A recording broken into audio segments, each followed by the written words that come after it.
Fact number 1. మనం భూమి నుండి ఆకాశంలో ఉండే చంద్రుడిని 100లో 59% చంద్రుడిని మాత్రమే చూడగలం. Fact number 2. మెడికల్ ఎక్స్పర్ట్స్ చెప్తున్న ప్రకారం మనిషి నవ్వుతున్నప్పుడు ఆ నవ్వు అనేది ఆ వ్యక్తికి పెయిన్ కిల్లర్ లా పనిచేస్తుందంట.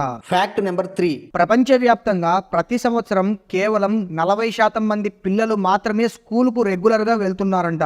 Fact number 4. అమెరికా దేశంలో ప్రతి 40 నిమిషాలకు ఒక వ్యక్తి తాగుబోతుల నిర్లక్ష్యమైన డ్రైవింగ్ వల్ల చనిపోతున్నారు. Fact number 5. గర్భం దాల్చిన మహిళలు పిల్లలను వద్దనుకొని అబార్షన్స్ చేపించుకుంటున్న దేశాలలో మన భారతదేశం 6వ స్థానంలో ఉంది. Fact number 6. మొసళ్ళు నీటి అడుగుకు వెళ్ళాలి అంటే అవి పెద్ద పెద్ద రాళ్లను మింగి నీటి అడుగున చాలా సమయం వరకు ఉంటాయి. Fact number 7. Bra fitting experts చెప్తున్న ప్రకారం 80% మంది మహిళలు రాంగ్ సైజ్ బ్రాను వేసుకుంటున్నారంట. ఫ్రెండ్స్, దేవరా మూవీ ఎలా ఉందో కింద కామెంట్ చేయండి.